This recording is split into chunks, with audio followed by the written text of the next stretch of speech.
Sanibona, ngaphambi singene kwivideo namuhla, ngithi angithathe lethuba ngibonge i-support nothando enikhombise lona lingaphezu kokucabanga kwethu. Siyacela niqhubeke nisupporte njalo ngokubuka amavideo ethu, ungakhohlwa ukukhomenta, ushare, ulike. Siyafisa ukuzwa umbono wakho. Sicela ke singene kwivideo namuhla. Sukwini la izolo ngikwazisile ngodaba lwaseRegebhak lapho khona kudutshulwe kwafa abantu abawu-6. Sikhulumile ngalolu daba nobuhlungu balo. Ngizokuphi update ngoba uPremier waseGauteng no-National Commissioner General Fani Masemula bayile eRegebhak bakukhuluma nomphakathi. Ngifuna kodwa kunento embi engingayithandi ilento ukuthi sithathe i-crime bese siyenza ibe about race. Kanti i-crime is affecta sonke. Sonke si-affectwa i-crime. Nansi-ke into engingayithandi. Ngizokucaphunela ivideo ka-Liam Jacobs lo owayeyimember ye-DA kodwa manje usowaba yimember ye-PA, Patriotic Alliance. Kunento azikhulume lapha engingazithandi ngoba uthatha lento ye-crime uyenza ibe about race. Ngaphambi singene lapha ngiqale ngibonge kuwe ngesupport eniyikhombisa kule channel. Ngiyakwazi ukuthatha umuntu ongelutho nje ofana nami nimsupport nimthanda agcine naye izibona ngathi ukhona yikho la izweni. NgoJanuwari walonyaka ka-2025 ngangikhalela ukuthi i-channel ibe na 1000 subscribers. Yaba na 1000 subscribers nge-22 if I'm not mistaken January. Kodwa namhlanje i-channel seku 25,000 subscribers. Konke lokho kwenziwe nguwe. Bengeke kwenzeke kube wena ubengeyona ingxenye yayo. Ngakho ke ngabe ngumuntu ongaphilanga kahle uma ngingabongi. Ngiyabonga isupport enikhombise kule channel. Ngiyacela niqhubeke nisupporte njalo. Seluleke. Siyayilalela nezeluleko zenu.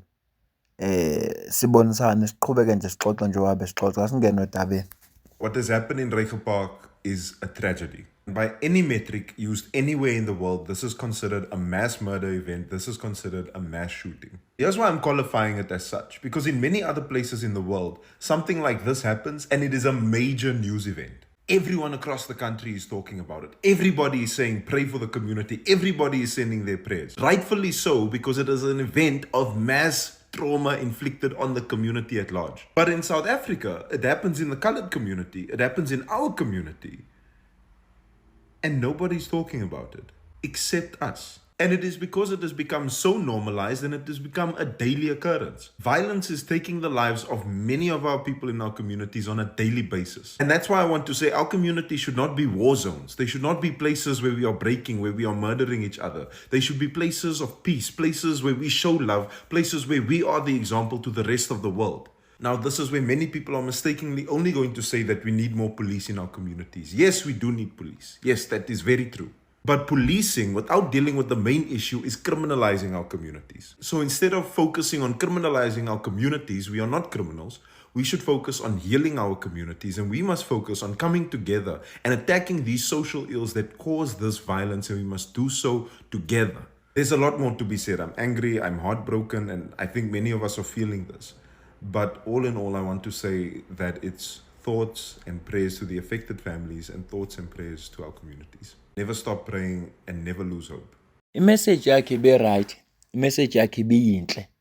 Kodwa uyone ngokufaka indaba ye-race ukuthi ukube wenye indawo ngabe kukhulunywa ngayo yonke indawo. Kukhulunyiwe.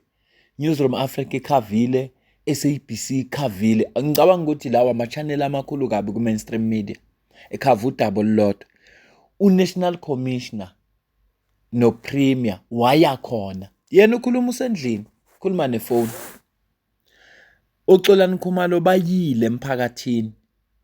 So akufanelanga lento ibe about race. Yebo lezi zinto lezi zenzeka emphakathini wamakhaladi. Funa kuhlalwe phansi kuthiwa kungani le mphakathi yamakhaladi inalenkinga. Kungaziwa namaphi amasu ukuze lesimo sikwazi ukunqandeka. Nansi le mafana bese yalikhuluma. Singathi hayi ngoba amakhaladi kuzoba nje kube nje akufanelanga. Angifisi mina ukuthi kuthathwe isimo esibhlungu esenzakele nesifuna si-attendwe bese kukhulunywa ngaso kufakwe race phakathi ukuthi ngoba amakhaladi akukhulunywa ngayo engamnama ngisile khaladi ngikhulumile ngayo uXolani ke nalo mama lo Terlin James bayile futhi lapha eRegepark ngicela ubone la in the community of Regepark this afternoon, specifically Regepark Police Station. This community, another bloodbath after a mass shooting occurred last night. We are here, myself and my colleague Tolani, who's running for mayor in Ekurhuleni, to address the community, not like we don't know what is happening here. We've received a briefing. I sat in the briefing earlier on with the National Commissioner, with the Premier, with all heads of departments. I'm always saying too much, too late. We always see all of these resources after the crime has happened. But we are saying within 7 days' time, we're going to come back here to find out what has done. We've put some proposals on the table. What has happened? What do we need to beef up? And how do we stabilize this community? The community here is very angry, and for the fact that they are willing to come to us and ask for help. They don't trust the police. Come to us and they say they have information. It shows you there are things that have been done that are not supposed to be done. The corruption in this police station is too high. The police officers have turned into criminals. They're part of the gangs. That is why the community feels safe to report to us. So we are emphasizing that SAPS must collaborate with communities for them to curb this case of crime, because they cannot do it alone. They are not resourced and they are not there. The only people that are first-hand respondents in a crime scene is the police, it's the CPFs and the community. Yabona iphuzu elivezwe uXolani linzima ukuthi abantu bomphakathi abasawathemba amaphoyisa aseRegepark. Yingakho beprefer ukubikela bona. Ushilo uXolani wathi uthola icall ebusuku, yingakho evukile waya khona ebusuku. Ngoba abantu bakhetha ukufonela yena kunokufonela amaphoyisa. Ngoba amaphoyisa acorrupt. Sihlezi sikusho lokho ukuthi abukho ubugebengu obungenzeka uma amaphoyisa engesiyingxenye yabo. Abukho nobubodwa. Ubugebengu nje obungenzeka uma amaphoyisa engesiyingxenye yabo. Ibhlungu ke lento ukuthi umphakathi noma umazi umuntu uthi nanga umuntu osiqedayo, nanga umuntu odubula abantu obamba abantu inkunzi, ngeke ukwazi ukuthatha lelo daba uyolibika ngoba kuzofa wona lo mphakathi kunokuthi kwenze kubulungiswa. Ibhlungu mayifika lapho ngoba labantu esilindele ukuthi bavikele umphakathi ibona abahlangane nezigebengu ekucindezeleni umphakathi. Ibhlungu nje masifika lapho. Asicaphuna uNational Commissioner ngoba ngifuna le video beyinde. Bengithi futhi lolu daba ngizukulibika ngoba selikhulumile ngalizolo. Kodwa nje asicaphuna uNational Commissioner siza ukuthi yena utheni mayikhuluma nomphakathi. Emveni kwalapho bese siyayivala ivideo. Ukuthi nje into enze ukuthi ngenze ivideo lo ukuthi Liam Jacobs bese ethatha lo daba elenze libe about race. Ukuthi ya ngoba amakhalada akureportwanga ngala kureportwa ngalo. The way ufuna reportwe ngakhona ngaze ufuna reportwe kanjani. Ngicela uzwe la. For coordinating this for us. Let me also acknowledge Honorable Member James and all members that are here, the Councillor, the National Commissioner and his team, the Acting Provincial Commissioner. It's not only Regepark that is in mourning. It's not only Gauteng that is in mourning. The entire country is in mourning. I want to take this opportunity to echo the sentiments raised. Sorry, Premier, let's just wait. Fred, check Iggy. Please go check what's going on that side. Go that side, guys. Please go check there. I want to echo the sentiments. Hey, everyone, let's listen to the Premier. Raised by the National Commissioner and all law enforcement agencies in our province. The mission and the request is very simple. Go and hunt those heartless people. Yes. We have no words to say. It's our responsibility, it's our task to hunt them and hunt them now. I also want to appreciate the commitment made by National Commissioner to bring additional enforcement in Regepark. Because the support that is needed here, it's not ordinary support, it's massive support. From the cars, from those that need to investigate, and those that need to trace these heartless people.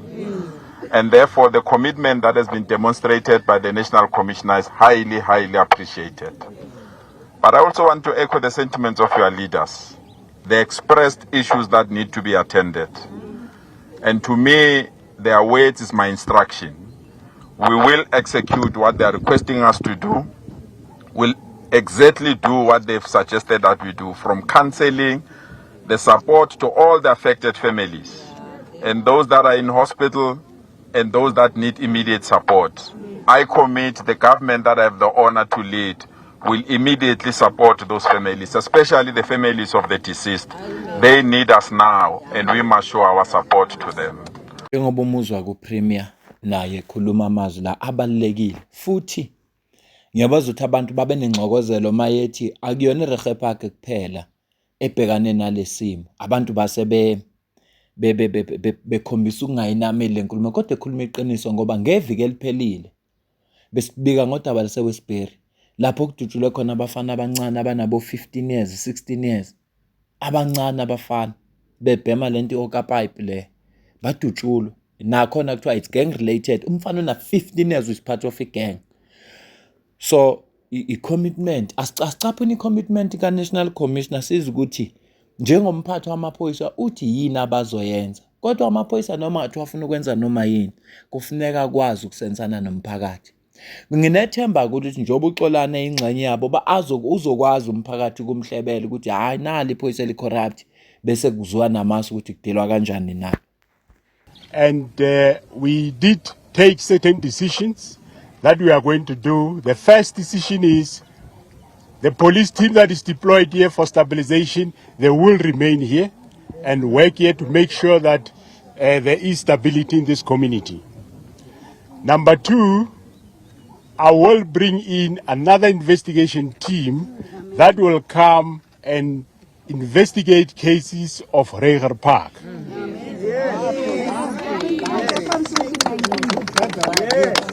Number three, of course, I'm also asking the community to work together with that investigation team so that we can arrest these few individuals that is causing havoc in this community.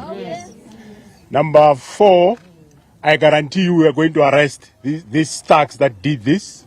And I'm happy that most of you are cooperative. You are talking in terms of who they are.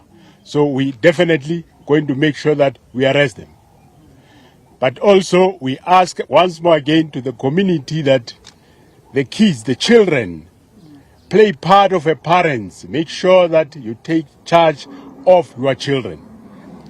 Also, I said also we agreed that we are going to have a meeting later this week which will involve most communities, not only you, in areas where we had a problem of gangs, where we'll look at the immediate solution, the medium to long term in terms of what needs to be done.